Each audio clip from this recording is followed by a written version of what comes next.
is this took way too much of our staff time to manage this disagreement. There was uncertainty amongst the parties about how things were gonna go. You know, our situation here at planning and zoning is Andrew is doing 2.5 jobs right now.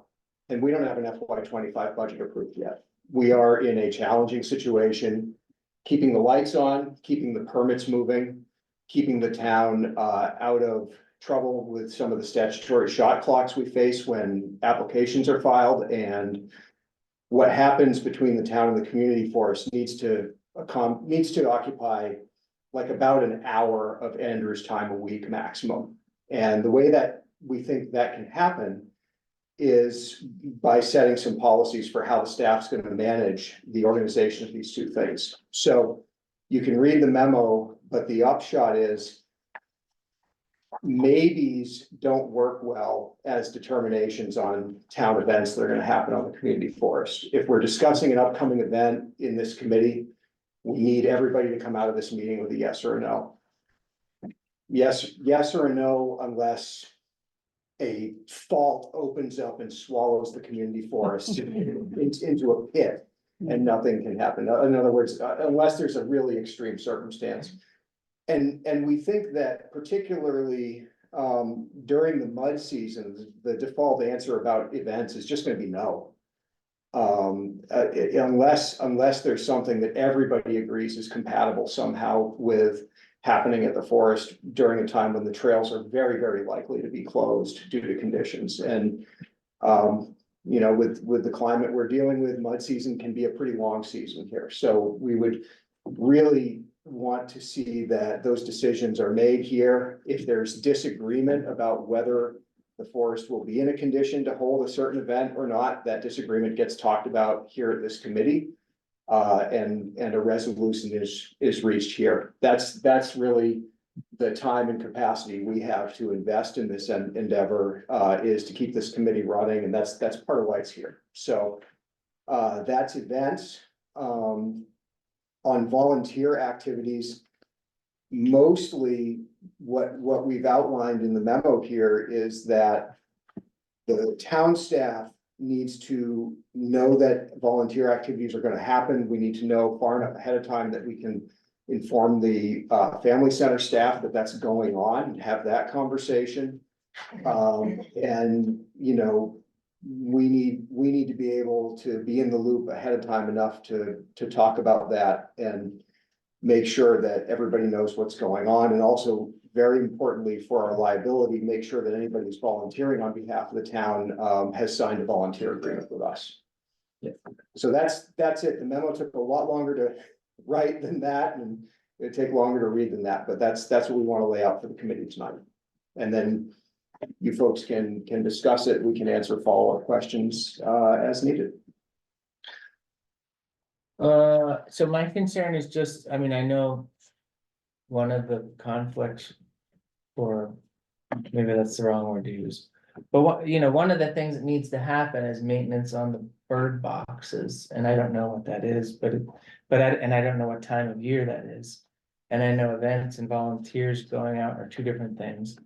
But I guess I would just want to make sure that like what we've put in place for all of our bird events and activities, not events, but bird maintenance of the boxes, that we don't end up in a place where we like blanket say, you know, you can't go out there from February to May, like over that time period, like they need to be cleaned out and taken care of and whatnot. So The birds don't wait.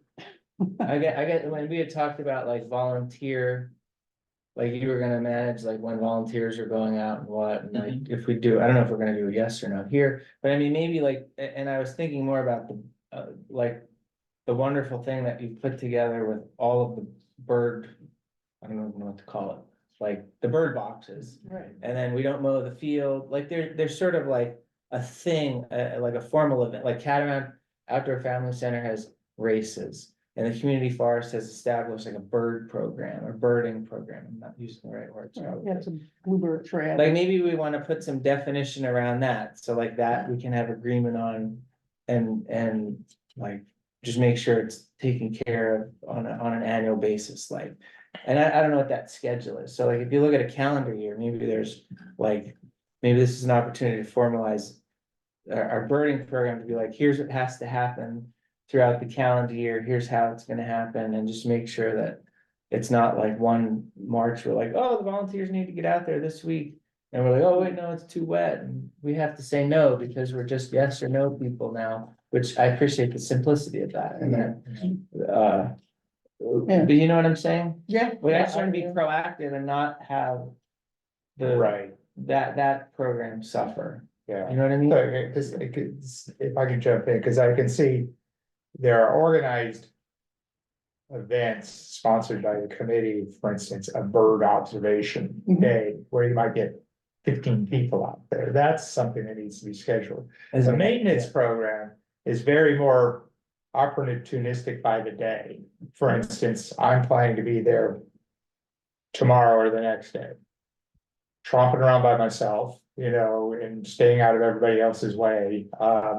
Unless you tell me you've got 400 bicycles out there and I'd rather not be there, then I can wait till the next day, so, because it's really. And Terry's group, which is much bigger than, because I only have 4 boxes, she's got what, 30 boxes? 42. 42 boxes and maybe 10 people.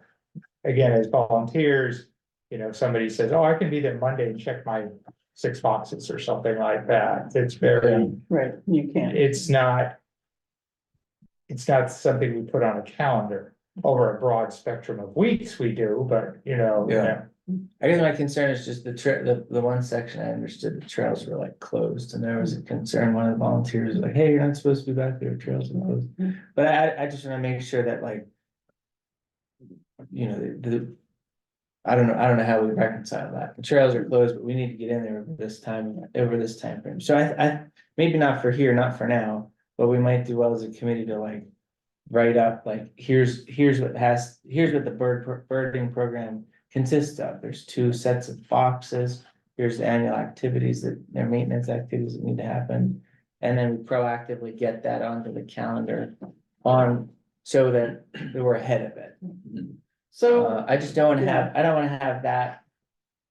Suffer, Right. because No, it feels it- like it it's won't. mud season where some of that has to yeah, happen. right, it's been Well, I don't going want you on to get a for no, 4 years. right? I don't wanna end up being like, oh no, sorry, we're not allowed to do anything out there, it's mud season.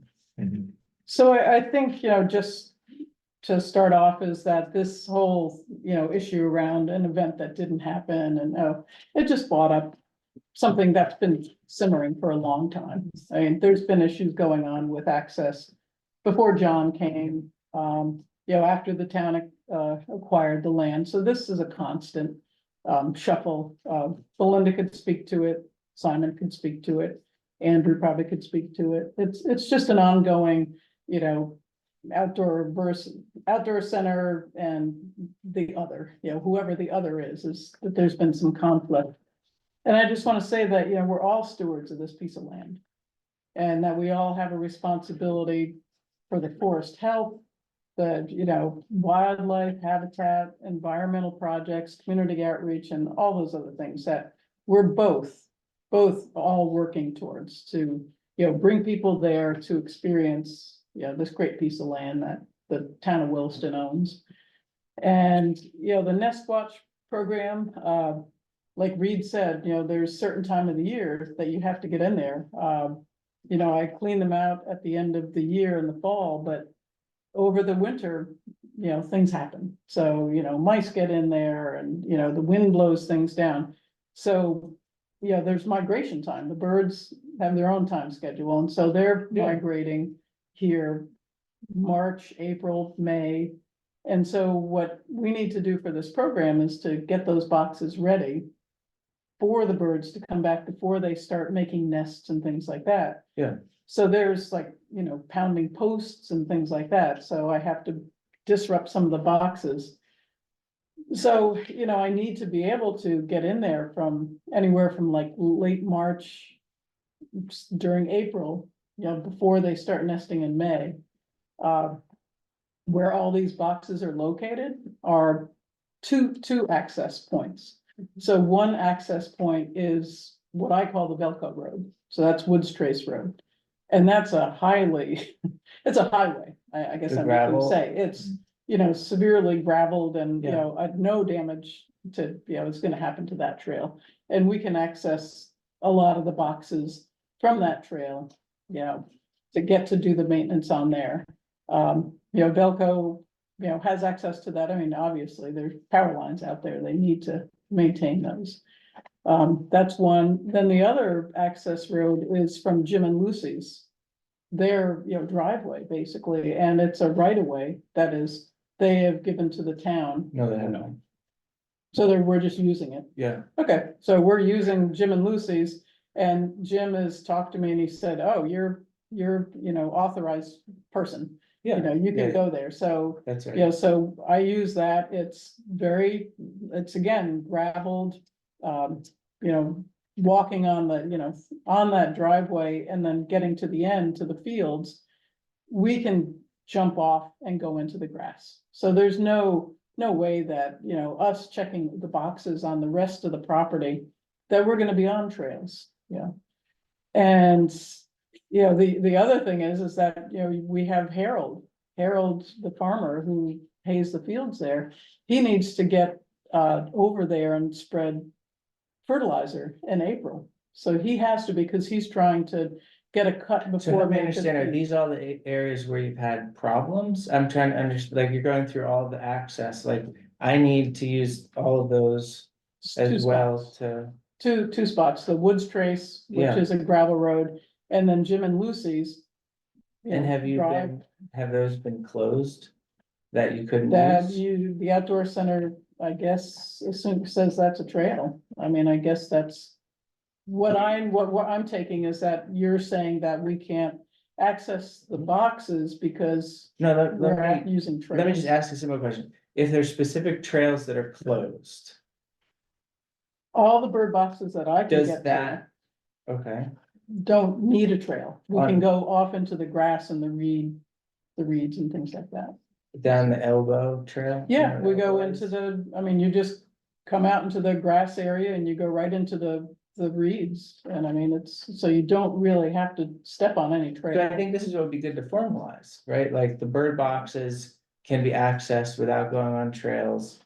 I think even if the trails are closed, Mhm. don't use the trails, walk through the grass. Like, this is what I think we should write down and then not have Yeah. confusion. And there's Otherwise, only two. my concern was if there's segments of the trail or any of the trails are closed. I just wanna be clear, like, does a trail closure that the outdoor family center decides, does that apply to everybody? Or does it not apply to some people?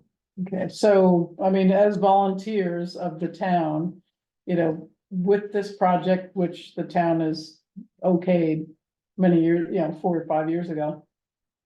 We've been, you know, you need to get to the boxes and we are not using trails per se to get to those boxes during this time period that's been dubbed, you know, mud season. So late March, April, to access these boxes, you know, we're going on Woods Trace, which is a gravel road. So we're not doing any damage there. And then the other access, I guess, is Jim and Lucy's. Well, the challenges that we had were on Elbow and getting started this year, where there are bird boxes and people were using the trails. The event field too, we really try to close during that period because it is so soft, so just sort of going boy. out in that direction really. You know, and it is a wetland through that area too, Right. It's not as simple, I think, as some of the other places that we're talking about in terms of get to. And the challenge for us when those people were there was that we had an event going on and they were clearly behind the area that we had sort of barriered off. And it looked like, you know, it looks like, hey, it's cool to be over there, even though we put these banners up. Simon, I'm sorry, Andrew suggested that, you know, if you really want us to wear like vests and say volunteers, the town can But buy. see, again, this is vests. too informal of a discussion, like if we just need to write down what. We're gonna do, and then there's no question, right? Like, so like, the problem is not in, well, you're not letting us do this, or they wanna do that, which is against the rules. I think it's just lack of clarification and communication. So. If we formalize that the bird program even if trails are closed, are allowed to access the boxes, but they should stay off of trails. We write this down, we make it part of the bird program, and then there's no confusion. That's perfect. I And mean, I then- think that's, I mean, I think the trails are I there do- to access, I- we do use the road and we use the, the farm road to get out there. I mean, it would be a different thing if you were to have to not use the trail, then you would be walking in the wetlands more than you would be if you were on. yeah, all the boxes are probably not in the wetland. They're right on the, I bought them out close to the trails. Because people were having issues going into with especially ticks and poison parsnip and things like that. So I've moved all the boxes to the edge of the trail, but doing maintenance, we can walk along that edge and not go onto the trail. So we're able to. I mean, I guess I'm just concerned, I don't feel like we've answered the question. If a trail is closed, I think maybe we have answered the question. You said you don't go on, I the do. volunteers don't go on the trail. Right. To do. That's the maintenance. answer. If the trails are closed, that applies to everybody, even us on the community forest committee. Right. And Ethan, I And guess, I do, I guess. because I feel like we had a clear answer, the trails are closed, and then there was a lot of back and forth. Like if the trails are closed, they're closed to everybody, and I don't know how it's not black and white then. Mm, But it is black, gets gray if we're like, well, we're not gonna go on the trails because we can walk through the grass to get to the bird boxes. So we write down like, that's what we're gonna do. Then, Yeah. then we clarify that and we're like, hey, the trails are closed. Oh, okay, well, we'll stay off them as we access the bird boxes to clean them out. And you'll see us out there. You know, Late and March then to- if that, I mean, I don't know if that's okay or not. I'm just trying to find like a middle ground, because we need to have the program continue. And the program needs to have work get done during the time of year when we have mud season. Cause we'll have the trails closed, and I just wanna avoid being like, well, you're not allowed to access the boxes if the trails are closed. I mean, our first project that we are hoping to do on the trails is to fix Elbow, which would solve that issue then. So now we're talking about the Velco Road, the other road, and then this will be a hardened trail. So I think we're eliminating some of our real challenges right now, which are some of the legacy issues of drainage and not having a direct trail to Elbow. It's just sort of wander at will. And so I think those will help extend seasons and open those roads up or those trails up at a time when we can use them and access the boxes too. We certainly don't want to eliminate any access that's important to people but it's also, that is in a wetland. And when we ask people not to go in and then, people are seeing other folks out there, it's a hard message to be like, we really, appreciate if you don't go. But look, don't look over there, they're already over there, Right. and so, But do they do that with Andy? I mean, Andy and your volunteers are definitely out there. they and they're work on out trails that are open. ATV. Okay. yeah. I mean, Andy, we avoid being on those trails when they're too soft. I mean, we're not working on Balsam right now. Right, yeah. It's closed. But if you want us to wear,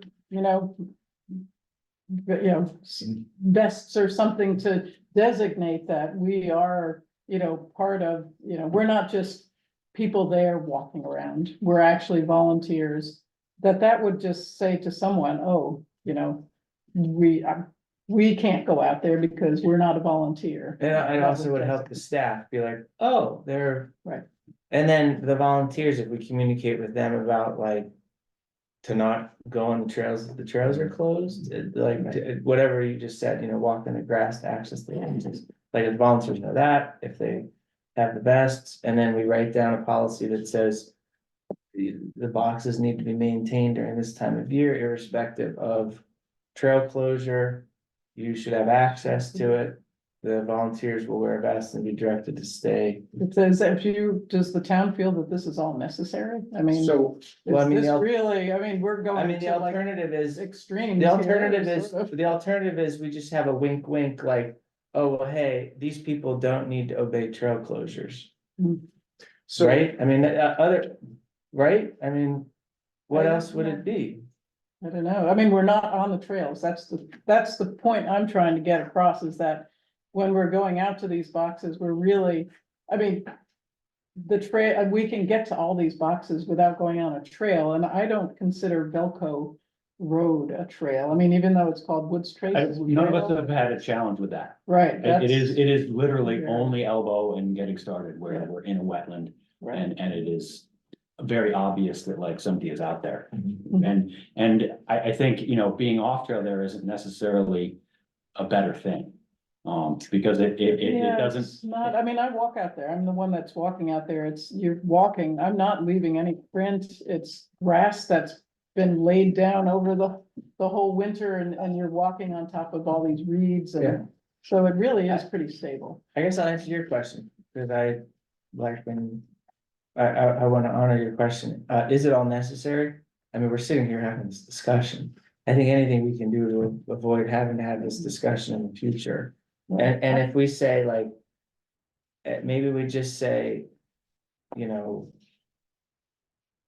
I don't know, So where would we the put this? volunteers to access, well, I don't know, we could like, we can write something. down. Operating Oh, I like- agreement or Can something. we? I'll draft some. We can write like, you know, the I birding just program. wrote enough operating notes here to draft procedures. one page, Yeah. if that, Okay. you know. And then to we can, like, just say approve it? something about a birding program and the need for people to access certain areas, and I'll just send it to Andrew, and we can talk about it next month.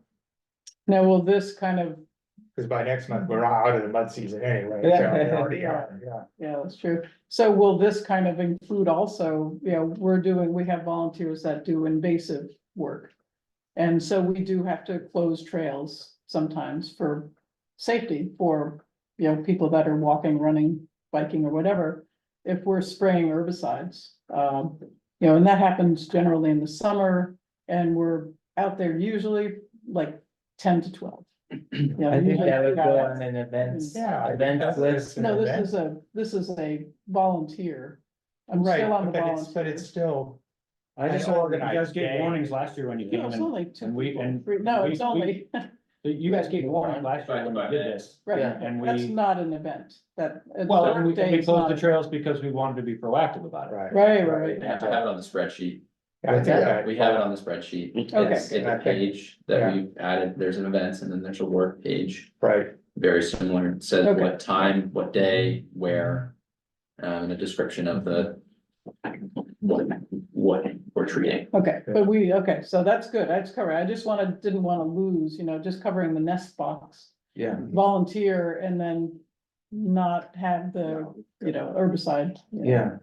Invasives. You know, I was looking for like a blanket approval that the bird box volunteers can just do their thing and not get bothered, right? I mean, we the- know, you know. The invasive volunteers, we probably don't wanna, we wanna handle those separate than that, Sure, okay. than the box volunteers. yeah, Move so on or what? just want to mention a couple things on that volunteer thing, and then we can certainly move on from it. One is, that what we do want to do at the staff level is, you know in a general sense, when volunteers are going out, be able to communicate that to the family center and, you know, talk over any issues there might be, so we can help with that. And also, we need to be able to, understand what, you know, what's gonna happen out there, how long's it happening for, who's involved, what are they up to? Go over any safety issues and, you know, things like that, just because those folks are volunteering under the auspices of the town. And also we wanna have some contact information for whoever's organizing, so that if there is a question, you know, if somebody calls us and says, hey, I saw somebody out there, what's going on, we wanna be able to do that or provide that, to the family center. The last part I'll say is, we do, Andrew and I, in talking about this, whether it's, you know, hats or vests or signage during work days or things. When there's a general closure of the trails, we understand that a couple of volunteers' cars out there and just the visual of people out there can very quickly give the impression to someone who's just going by, oh, they must be open, there's people there.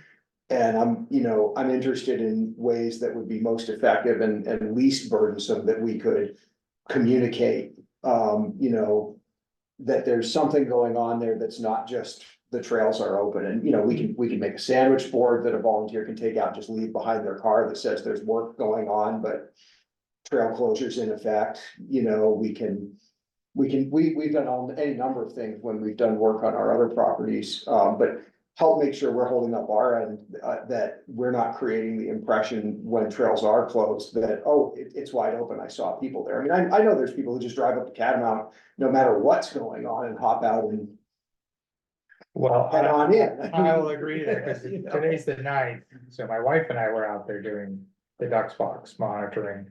I'm pretty sure it was before the 1st of May, and there was guys out there with fat tires riding. You know, so if your trails are closed until the 1st, No, they're not, they're not. they weren't, No, they weren't then, because we had May 1st on this no, document. but- yeah, I mean, I think Okay. that, I think that was put there as a general mud season Okay, thing. so they I- weren't closed at that No, point, no, okay. and honestly, And I, I, you know, I because can the make. booth wasn't open either, that it was the middle of the week and, you know, so I just did observe a few people biking out through Yeah, it was there. open. Yeah, okay, fine. It's I open. think this May 1st is what Matt wrote, That's just a as a general. general range of Yeah. time Okay. fine. during which Then- this. I mean, I we had a- tried what I meant, that Yeah, I yeah. just didn't notice. And so that's over in this event column, and I Yeah. think, you know, the big difference is. When we're talking about events, we're planning something that we're inviting people in for, people are planning on it, people are expecting to be able to go do something out there, and. That's where the sort of the maybe answer that comes out of this committee ends up being really counterproductive, because when maybe turns into a no, there's a lot of disappointment and a lot of frustration. Where it probably makes sense for everybody to just kind of acknowledge, it's just not likely during the mud season that successfully an event can be allowed on the community forest. And if there's doubt, err on the side of saying no rather than yes or maybe. Because that the fallout of that and the organizational challenge of people having to recalibrate is just, it just seems to be too much. And, you know, we're government. We're used to being simplistic, bureaucratic, and sometimes a little bit rigid about the way things go. Every spring, Bruce Hoar's got to close the roads to overweight vehicles. And he's just got to pick a day that the roads are closed, and he's got to pick a day that he's gonna decide to open them up again. And there's gonna be a few overweight vehicles on a few roads that could probably go out and wouldn't cause damage. But we're not set up to make all those judgments. You know, people can't call us from the town board and say, hey, can I drive on Mountain View Road today? We just can't do it. So there's a date, the road's closed, there's a date, the road's open, and it's overly cautious. And I would suggest a parallel way for this committee to kind of deal with that event planning during those mud season times. It sounds to me, from talking with Melinda, Simon, and Andrew, that other times of year, the task of the committee around talking through events is mostly just managing potential conflict or, you know, co-location with things that are happening on behalf of the family center. Oh, we can move that to the afternoon instead of the morning. We can move that to Sunday instead of Saturday. We can stay out of each other's way and everybody can do what they want. And this group serves as a pretty effective way to coordinate that. But I think mud season specifically has been the challenge otherwise. Mhm. So that's it. We want, for the volunteer stuff, we on the staff level want to be informed when volunteers are going out. We want to make sure we know who everybody is, and we've caught anybody who hasn't signed a volunteer agreement, just because we're supposed to be doing that for We need all that. volunteers. We need that. And we want to be able to communicate to the family center what's going on as well, and be in the know. So if someone from the family center calls or sees an activity, they can call Andrew and say, hey, Andrew, I've got people out here working, what's up with that? And Andrew can say, oh yeah, you know, it's this many people, it's these days, that's what's going on. And Reed, I think your proposal to write something up specifically around the bird program is a great idea, and it's just something this committee can draft and look at. And it's not a legal document by any means, it's just we got a pretty good idea of how to get along around this, and let's write it down. Yeah. And I think going back to the fluffy page of this memo, the first page that I wrote, that's all about just, we're working towards just all getting along. And, you know, my hope would be in 5 or 10 years' time, none of this documentation is necessary at all, because everybody just knows everybody and is able to just, you know, there's a lot of predictability in it, and we don't have to be worrying about exactly what the license agreement says or even what this memo says. it can evolve into something a little more informal over time, except Andrew and I have to collect the volunteer agreements. Right. Because the insurance company wants us Yeah, to I'll do that get very much. all my bird people. Yeah, bring them in, we'll get them. I just wanna, go over one last, one other thing that, like I said, this is not new, this tension between the groups and things. And it just seems, with Ethan's event, it was very unfortunate timing of year and all that and snow and, this and that. But it does almost seem like there's a little bit of a double standard for events sometimes. So just using this particular event, which probably will never happen again. I mean, it just, happened that your forestry event was in March and, the date, and there was a snowstorm and, oh my gosh, and I mean, I looked at the weather and it was like, wow, it's gonna be 70 degrees and, by then it should be fine. And I did go out there and the trails were actually, I walked out there and they were fine. There was, all the snow had gone. But, so that was very unfortunate, but then The a week, trails were closed? oh yeah. Yeah, And you the went and walked on trails- them? Yeah, I went and walked out the Okay. road, yeah, so, because I knew that this event should have happened, because So the trails were was- closed and you went and walked on them? I on did, purpose, because just to I check? knew that they were fine, because And the you thought it was okay? the I outdoor guess center had that's just, what I'm not right, understanding. the outdoor center just spent $10,000 on fixing those roads out there where Ethan was gonna go, and it was like, wow, how, how is this possible? But anyway, so, it was fine. Go a week later, and we have another snowstorm event.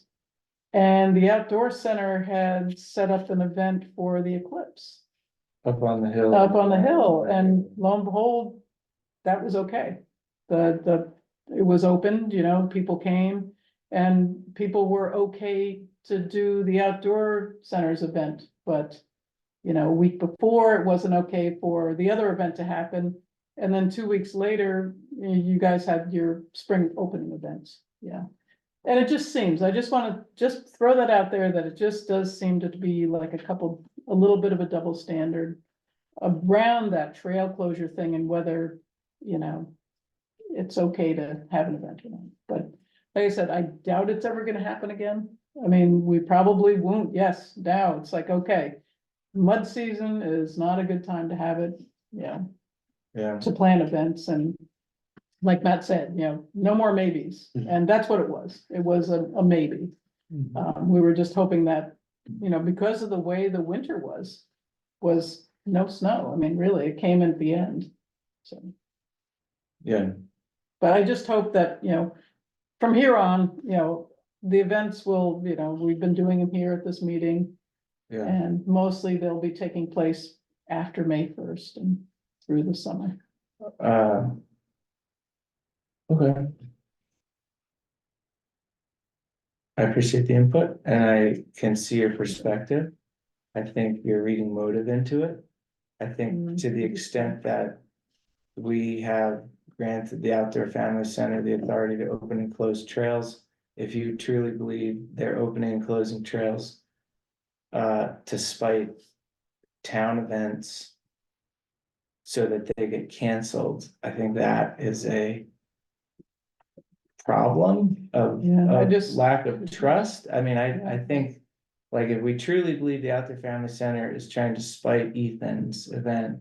I don't think anyone said spite. No, not spite, but it just But was why, like, why would you it say a was double just- standard? A Well, double standard because implies motives. 1 week later, you had planned an event, and And, even though the trails were closed, you still went but see, ahead. you're suggesting that there was a correlation between the trails being closed in Ethan's event and the trails being closed in the Catamount Outdoor Family Center event, and that the nature of the events influence whether the trails are open or closed. And I guess, So like if the trails are open or closed blind to what events may or may not be happening, then there's no bias and there can't be a double standard. The suggestion of a double standard implies motive.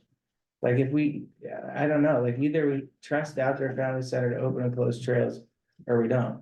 And I don't think you do because you went and walked on the trails and they were closed. Right, but they were fine. That was my issue was And if that the they were- overweight vehicles drove on the road, they'd say, you know what, Bruce Hoare? The road was fine. Yeah.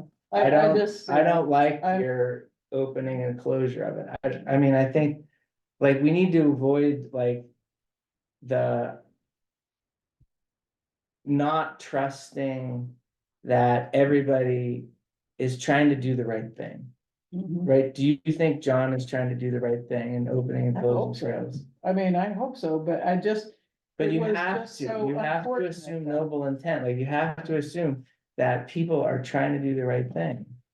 I mean, if you Yeah, don't, you know, like, you we're hope never so, gonna right? get to this 5 years from now. We have to assume that Right. people are trying to do what's right. It's just that the history going, from the 4 years working up to this has not been. There's been other events and it's been before John came, other things that happen and just, just the control issue, I don't think there's a tension there. I think, I don't know. We should spend a lot more time Yeah. going through all that history because Right. to formalize it as, we've had a history of this. You've concluded in your mind the way Other that you people see feel it. about this. Other people see it and point it out and say, boy, what's going on? So I just thought that, this event that happened just brought it to a head. And it just said, okay, let's deal with this. We could And the consider, town it does agree that there we has been could shift to the tension. town to open and close trails. And then any damage on the trails, the town would have budget for repairing them due And to. I think I you're don't- spinning it. You're No, I'm you're just trying to putting a think- spin to it. I'm trying to think of like a different solution, right? Because if you feel there's always been a history and John is his own person, he's not Tag, he's not Kim.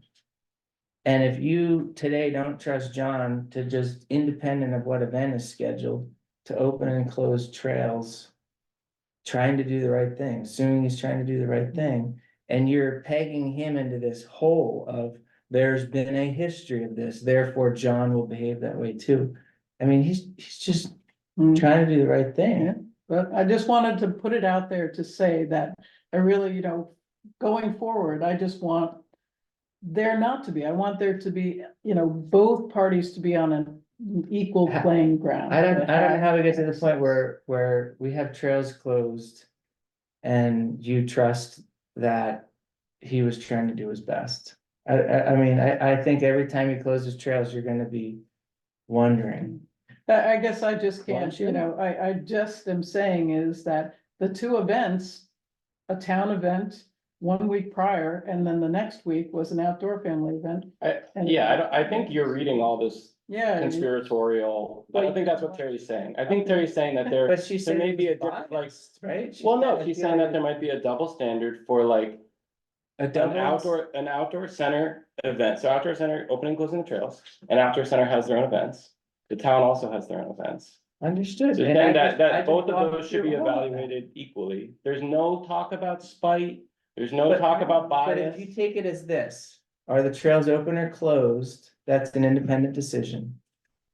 If the trails are open and closed as a completely independent decision, unbiased by whether or not there's an event from the town or the outdoor family center, then we honor whether the trails are closed.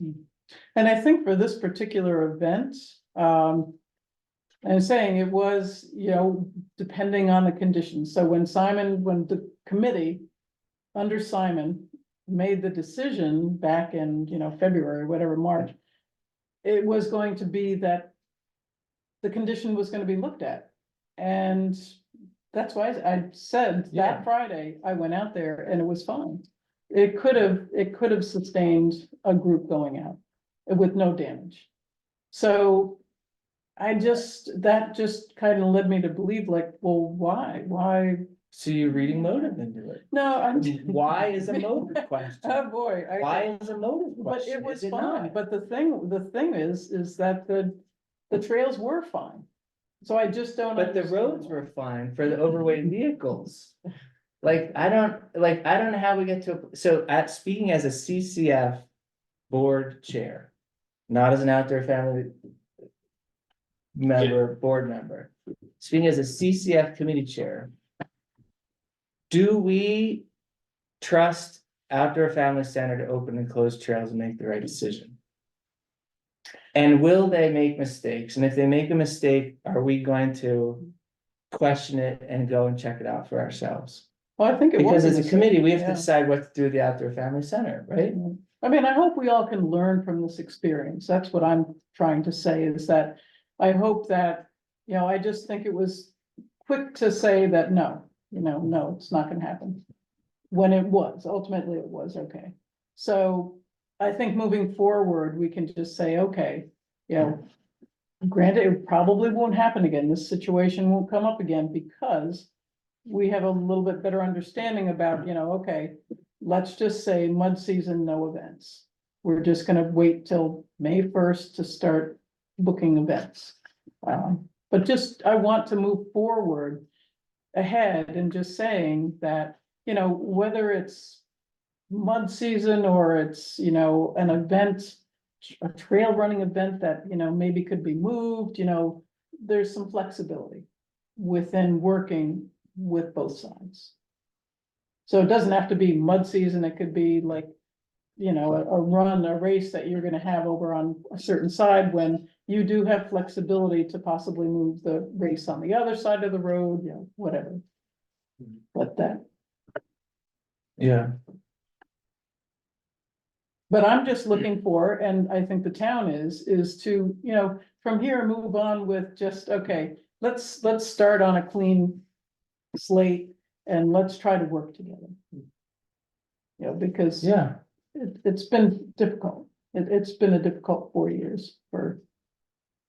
I thought we were doing quite well as Oh, a. yeah, there's community been, forest committee. it's the committee, it has, but there has been some times when there's been challenges with. The things that are going on, so. Okay, so if we start clean, then we can not say things like. There's been a history of,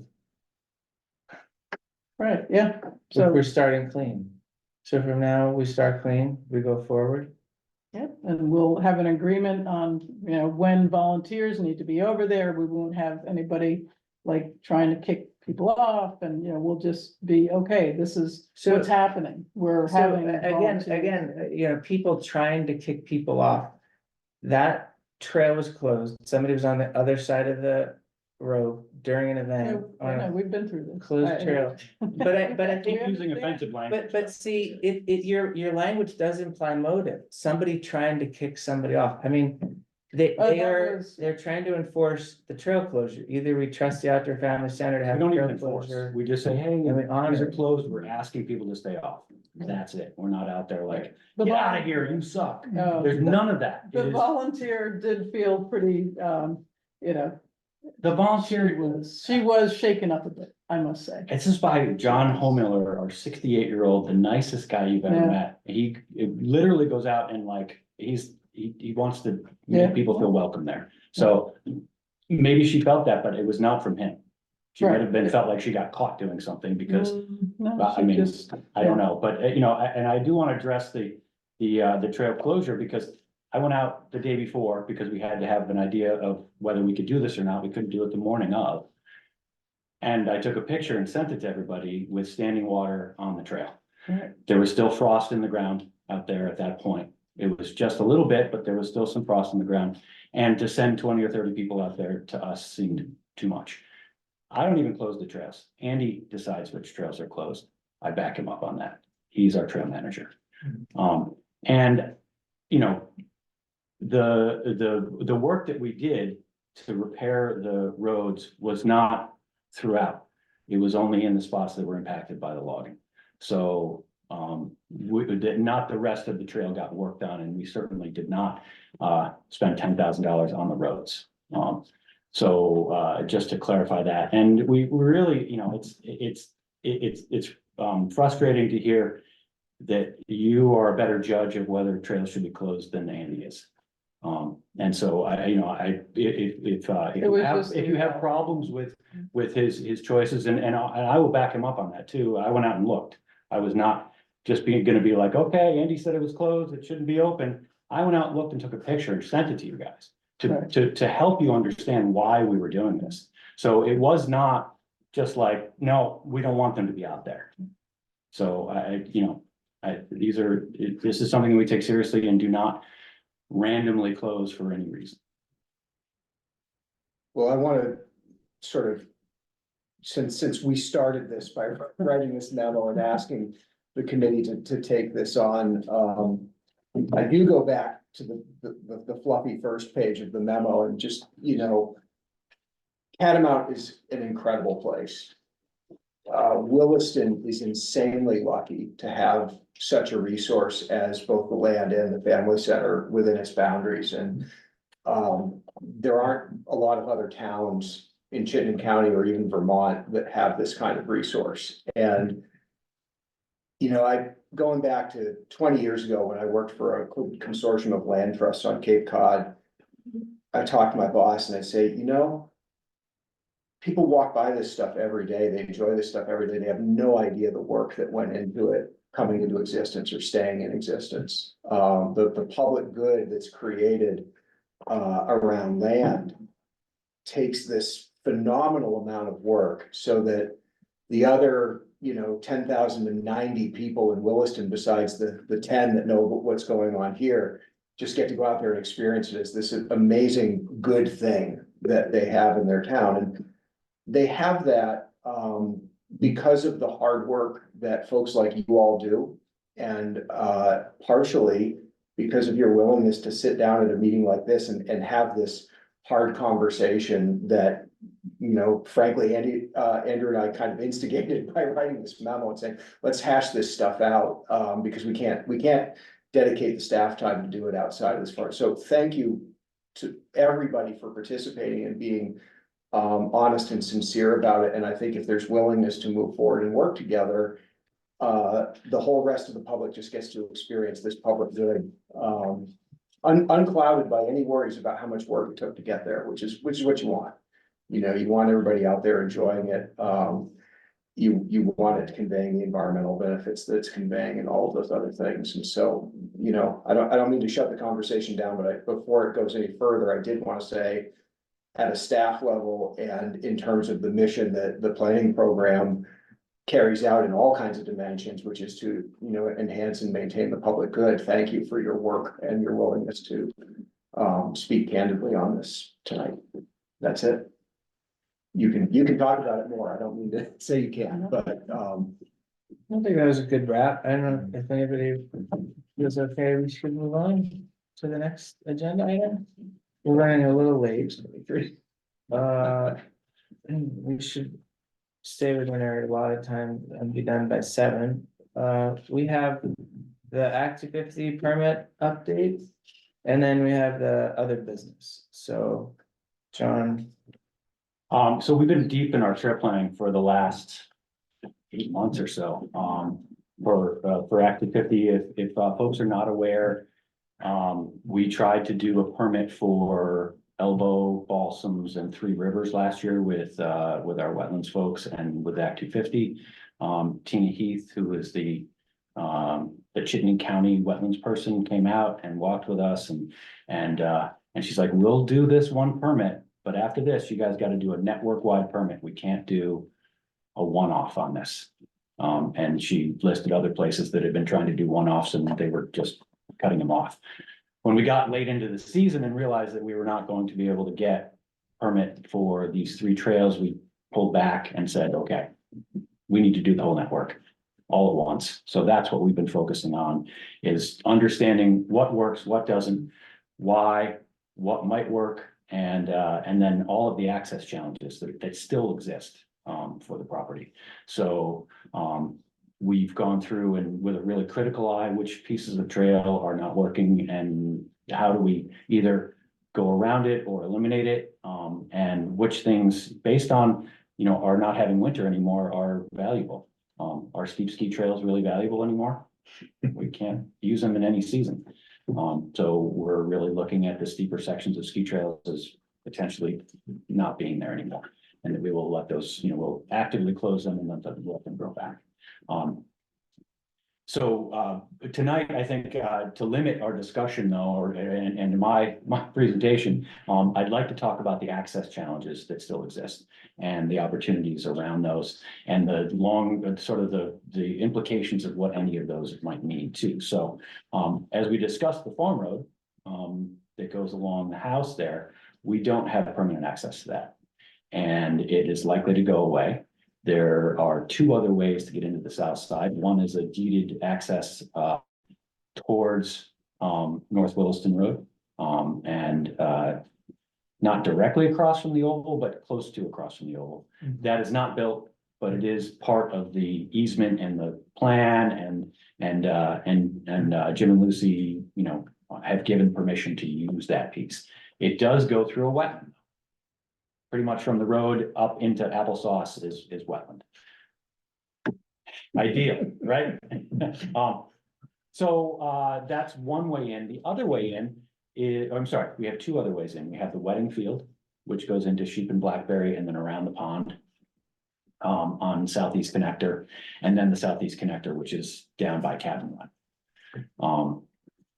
Losing the middle road there, which we are going to lose. We have to accept that that's not going to be ours forever, and likely to lose it sooner rather than later. So I would say within the next 5 to 10 years, that will not be there for us to use anymore. So of those 3 access points, none of them serve the sledding hill. And if we are looking long-term, that's a challenge for us. So I don't know what the answer is, but it really hit me the other day that nobody's going to want to walk a mile or so, or even a half a mile to get to the sledding hill in the wintertime. And how do we manage that anyways? We're going to try to groom these trails and maybe ski on them. So if we can't, if we have to allow foot traffic on them, we can't really do them, and have them be skiable. So that's one challenge on that side, that we've identified. The other 2 access points also go through a wetland. So, but those are already built and there. So just trying to figure out how many impacts we should have on that side, which of those access points is valuable and needed. Do we need the Applesauce one? Would the other 2 be okay? I don't, we're not at a point where we feel like we have the best answer there, and bringing it to the committee to think about too.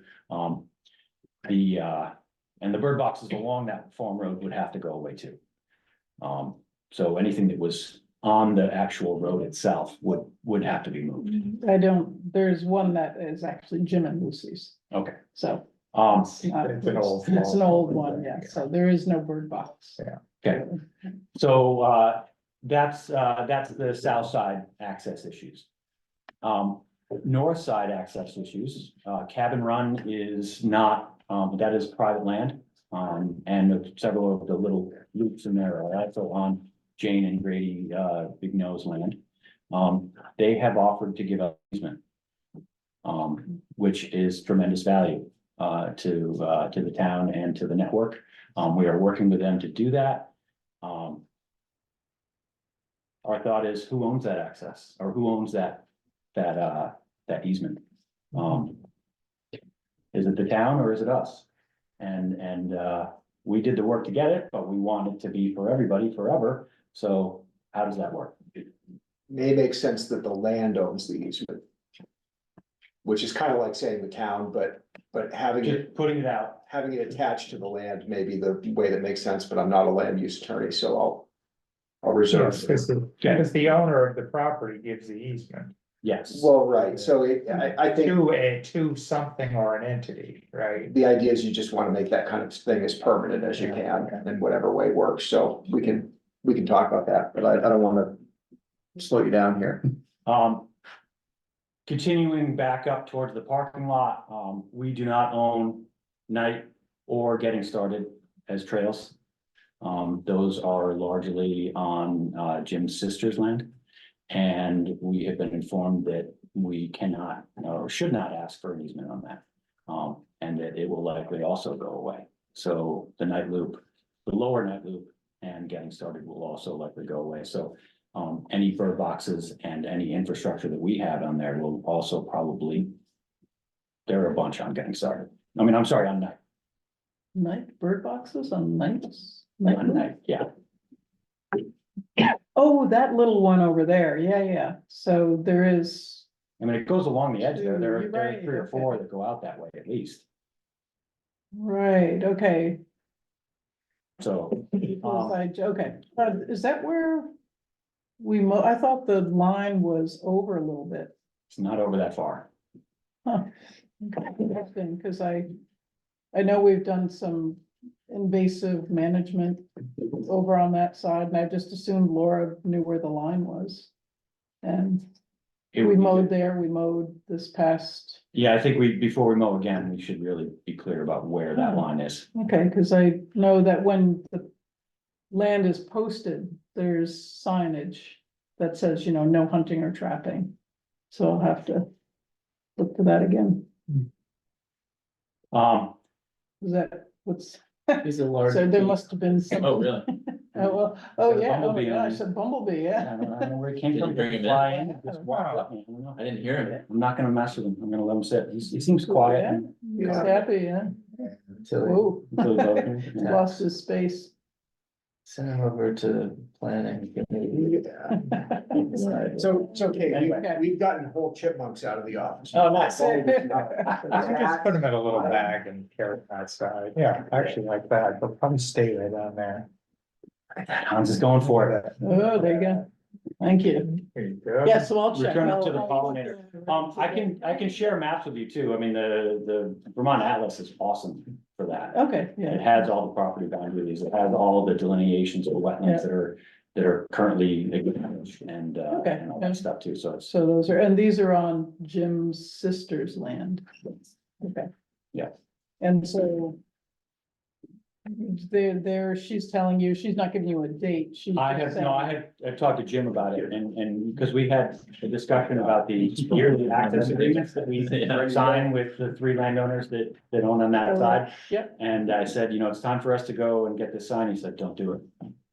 Oh, He interesting. said, it's likely to turn negative. So, we are, we are leaving it, quiet for now. Until someone says something. Well, I mean, I think that, in the next 5 years or so, a lot of that is going to change there. Oh, so you won't get a yearly approval to use that land?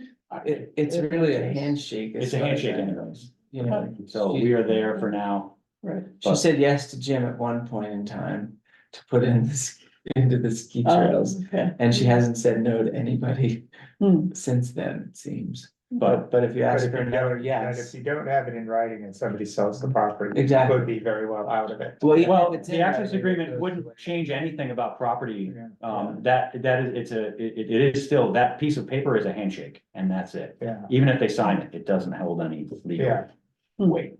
It's not an easement.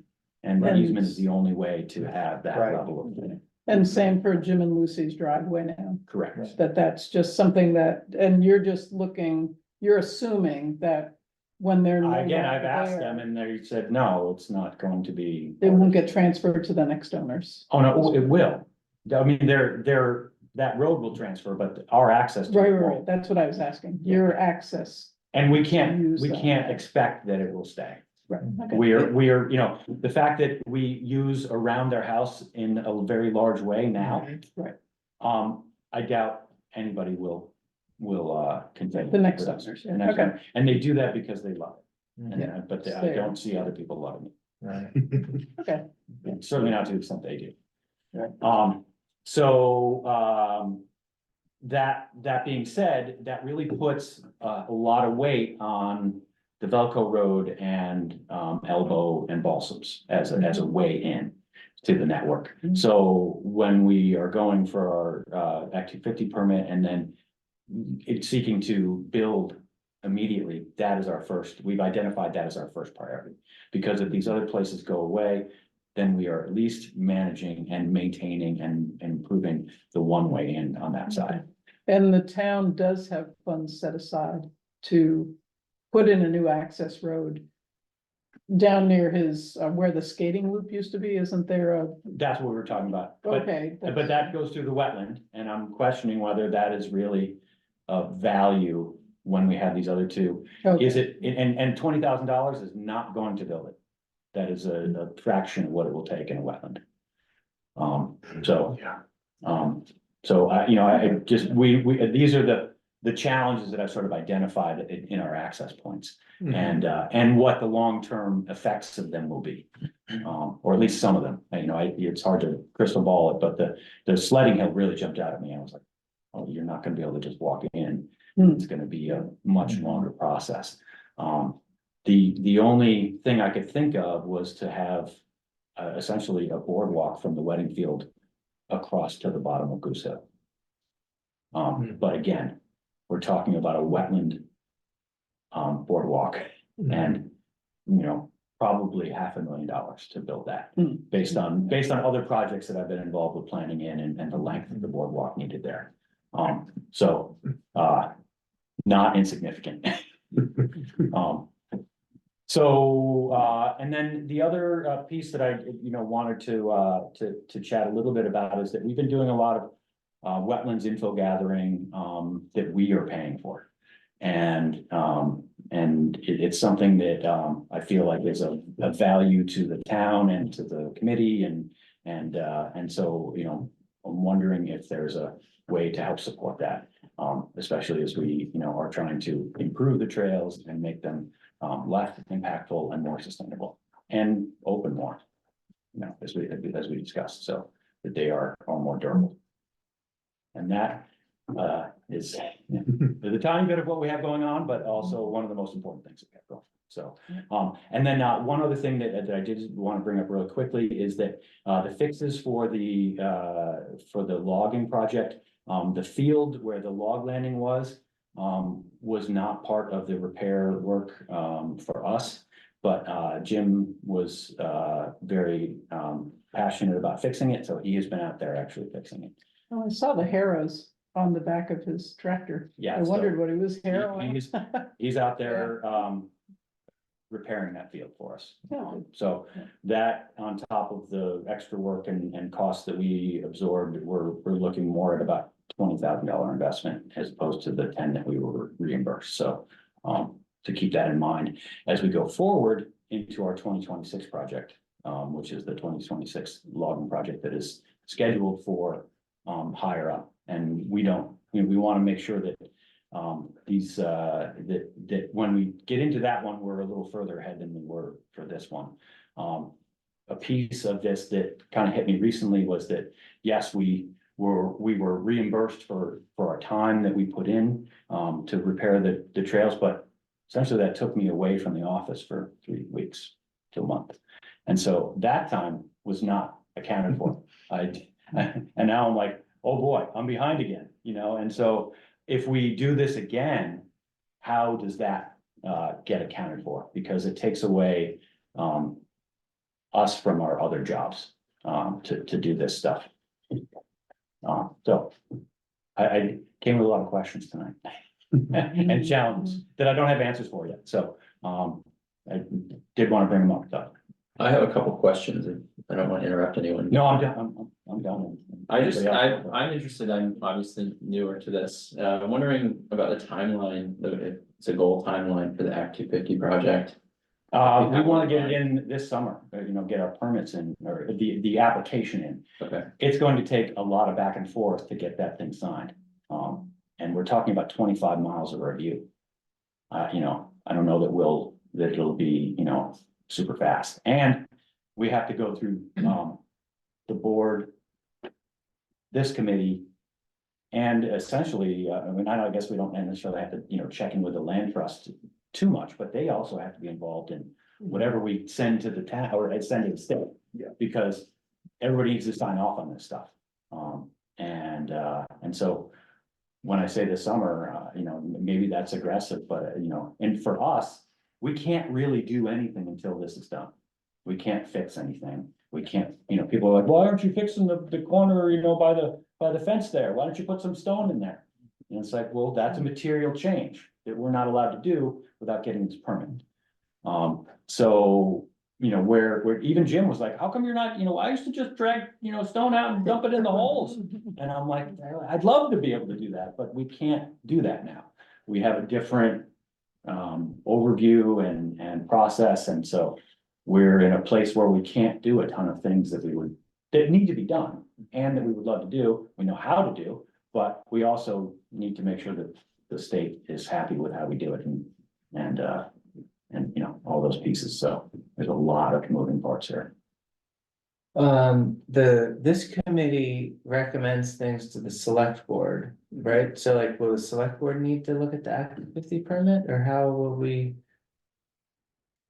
Some- Like get town approval? Yeah, so for- somebody on behalf of the town, whether it's manager as delegated by the select board already, or it's select board under recommendation from this committee. Uh-huh, We can talk to Eric about, who you want to, how that has to happen or how it's supposed to happen, but, you know, the landowner, I'm sure has to sign the application at some point and say, yeah, you know, we're okay with this application going forward. So I think in general, the select board and manager are gonna trust any positive, recommendation they get from this committee. That's why they have this committee in part, so they don't have to think about it from the beginning, every time something's proposed. So that's all probably more mechanical than anything, but we should just pay attention to timeframes and when's the board meeting and when can we get on their agenda for 10 minutes if we do need them to live, you know, vote and sign something. If it's just Eric, that's one of us walking over there, you know, anytime or grabbing him when he comes over here. So we can look into that and just make sure that there's not some undue delay. You know, you're all ready to go and then we're 2 select board meetings out for some reason. We want to avoid that. So we can do that. okay, that's it, I any guess, other I questions? had one other question, I'm interested in, this is maybe my lack of experience with Act 50 wetland permits. Well, it's separate, sorry. And then really it's Active 50 wetlands and stream bank alteration where we have to build roads. Okay. So with those, what sort of maps are you preparing? Do you have to prepare, do you have to prepare maps at all? Oh my God. Um, Yeah, very, very, very detailed maps. And every trail needs to have like essentially a foot by foot description of any work we're gonna do. That makes sense. So the mapping stuff that we're using is the state atlas, because that's what they want you to use, and it, you know, it has a lot of overlays that are super helpful too for planning. So, Yeah, yeah, um, I'm familiar with those. Yes, I guess, where are you at with the mapping then, right now? Is it something that you're working on? every day.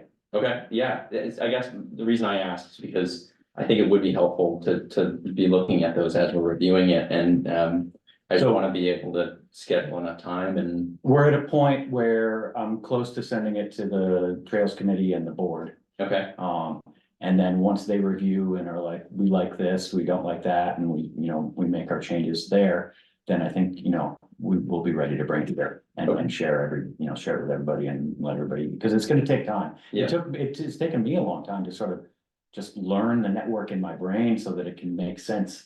You know, like as I'm like, well, why would we have this and what would this change make and Mhm. all those things. It's a complex network with a lot of weird legacy trails, I will, you know, say, and I don't. Yeah, No, I mean that as a. Yeah. I only You only made a couple weird. maintain a little bit of Yeah. that. No, but like, everybody's always lost out there, right? And this is part of it, this is This part will of it. fix part of it, right? Because Yeah, if you get rid of like Yeah. weird intersections that everybody gets lost at. And there it's are just some obvious, like, redundancies and as we noted, there's some spots where it's too steep for us really to use most of the year.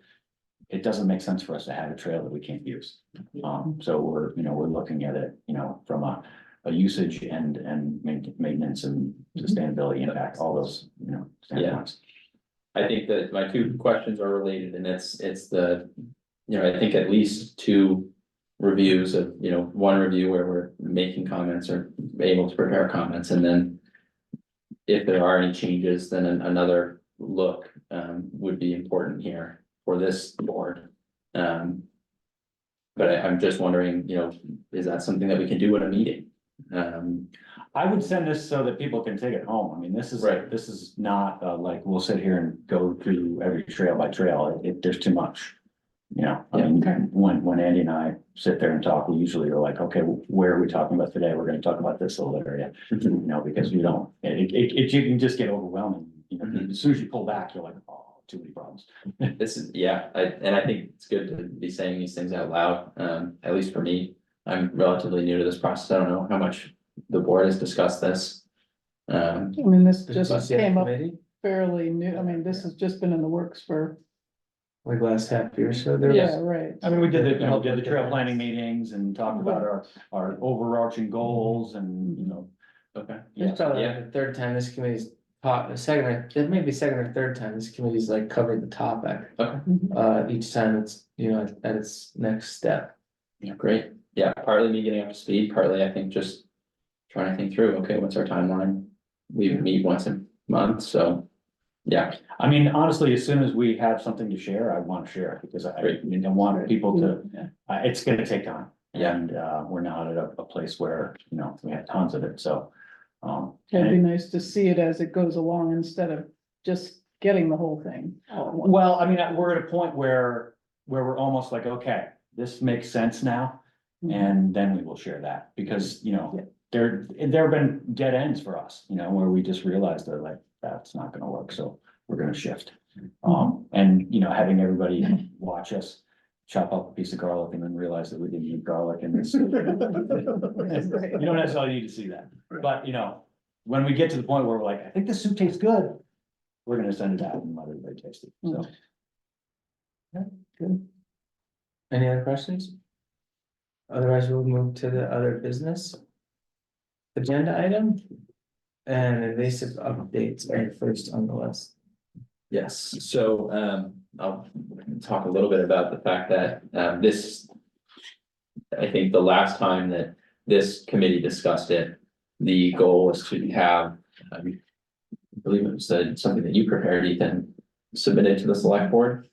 The invasive plan. Yeah, Was so it we're the plan trying, itself? we're trying to get approval to use $3,000 That's right. to hire an invasive plant control specialist to make it happen. And I think in the town's budget discussions, things have been delayed. Partly due to that, partly due to Simon and my transition into the position. However, I guess.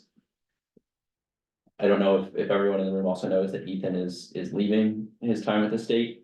And so I think, Ethan, thank you for coming tonight. I wanted to try to catch you before you left, and obviously you're not. Is it your gone. music career that you're pursuing now? He's a YouTube phenom. That's. No, I wrote a book. Called How to Live a Forest. And I'm starting, so I'm gonna be publicizing that, and I was also starting my own consulting forestry business. And doing some other stuff. But I wanna get Catamount in a good place with this invasive plant control plan. So what I'm gonna do is I'll just write up a contract. And I'll, like, Terry has the contact information for the guy that we were thinking of using. And I'll write up a contract so that when that money's appropriated, you can use it. Basically, there's not that many people that do this work of like high level invasive control planning, and my idea for the plan was that. You know, we have some volunteer capacity, we have some need to spend money on professionals, and we have a pretty significant problem. And so it would be sweet to have a plan that is saying, these are the resources that we have. These are the areas that are appropriate to send volunteers. These are the areas that should be used with professionals. These are where we should prioritize and sort of like the best way to use stuff like the money that we generated from the forest management project in the best way possible to control these non-native invasives. So, yeah, so my thought had been it was sort of like prioritization, but then also like capacity and thinking about how to put people in the best place. There's one guy in this area who does this kind of planning. His name's Bob Himes. He lives in Heinsberg. And he's great. He does invasive plant control, but he really thinks about it in terms of like ecosystem restoration more holistically, which I think is how we want to approach it, not just like, you know, killing all the invasives, but like we have bigger goals. And he basically was like, you know, tell me how much money you want to spend, and I'll make a plan that's that detailed. So he could make us a $20,000 plan. Oh, okay. that would be like ultra. How much do we wanna spend on the plan, I not think how we- much we I think have we to talked treat about invasives. Yeah. 3,000. 3,000. Yeah. So, and, you know, I'll include some optional content in that contract that'll just say like, this is how we can break that down. It could be a lump sum, it could be time and materials not to exceed, or time, not to exceed 3,000, something like that. So, so yeah, so that's where, I think that that should be the big priority. There is a new, someone who's sort of taking my position. The counties are probably gonna be redistricted. So there won't be like a Chittenden County forester there, but there'll be like a district forester who covers Chittenden County and northern part of Addison County and maybe a little bit of Washington County. And he'll start June 1st. His name's Brandon. And yeah. So that's what's going on. I found out you're leaving by reading the Heinsberg Town Forest Committee meeting minutes. Oh, yeah. Yeah, right. I'm going there right after this. And I'm Going like, there in 10 minutes. Tell us. Oh, there's been so many Yeah. It was probably just newspaper timing. and online Yeah. articles about him leaving. Yeah. It's just everywhere, Yeah, every it's feed been I around, get. yeah. But this was- Ethan's leaving. But this was like way back before anybody else. Oh, yeah. Before any of those news articles came out, I was Me and Pat, randomly me and Pat are reading. buddies. They're like, Ian's leaving and he probably, and they even said it probably won't be replaced anytime sooner, it'll be different or something. Yeah, but we're doing a weird switcheroo, so it does seem like there's gonna be someone there, but he doesn't have any experience and Spread thin, yeah. yeah, I don't know how much help he's gonna be able to give, maybe a lot, I don't know. Okay. Okay, so you'll get the proposal. So yeah, so plan. what I'm gonna try to do, I just wanna get everybody in a good place. Yeah, Going, you know. I would say, don't worry about, for now, focus on the invasives. Don't worry about doing that 2026 forest management would be my advice. I see. How do we Cut that off. how do we not do 2026? I mean, like, You just how, don't do it. You just don't do it. oh, we're not like Just do it. obliged to do it? I mean, we're obliged to implement a forest management plan. Well, if you wanted to. But we don't have to So do if you it? wanted to, you could make, you could, I mean, there's no like forestry jail for you to be permanent. Yeah, but 10 years. If you wanted to, you could make a forest management plan amendment, which would be signed by the town and the Vermont Land Trust. That would say, we're gonna defer the work, the 2026 work indefinitely. If that makes you feel better, but the Vermont Land Trust is not gonna give you a hard time about it, about not doing it. But we put it on there because we thought we should do it. So Correct. I don't question that. Mhm. I feel uncomfortable deferring it indefinitely. Well, you're gonna write another forest management plan in like 2029. Oh, I see. So if we push it out from 26 to 29, it'll get replanned anyway. Yeah, or it'll just get reassessed with whoever is the county forester at that time, or whoever's helping you with your management. But I just think in terms of capacity, like. In my mind, and this is just my advice to you. The number one, ecologically, the number one issue to be addressed is non-native invasive plants. And that should take all of your capacity. Mm. And don't, you know, And the that, benefit we get To me, from the other forestry work is You- lesser I- benefit than the benefit we get from the invasive. correct, or it's more like, yeah, the work, I believe that the work that was prescribed in 2026 is totally reasonable and would be very beneficial. But if we don't deal with these invasive plants, nothing else that we do is gonna work. We're just gonna keep on digging ourselves a bigger and bigger hole that would be more costly and cumbersome to get out of with Mhm. respect to those invasives. And you did recommend $5,000 a year for the next 10 years. Yeah. To spend on just the invasive removal, so. Yeah. And hopefully that we was can in get it. this plan, the And 3,000. That was just when someone, yeah, we asked her like, someone was like, how much would you need to like really address it? And I was like. $50,000. Yeah. I didn't do a budget.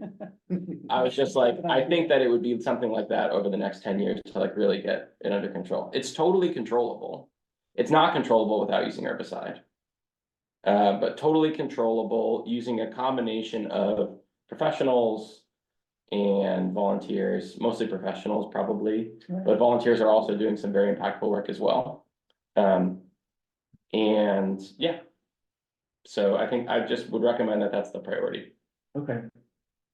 Thank you. And also I'll give you, I have contracts for invasive plant control stuff, so I'll just give it to you. You can just look at it. and alter it as you need to. And then I'll give you the contact information for that contractor that I would recommend you hire.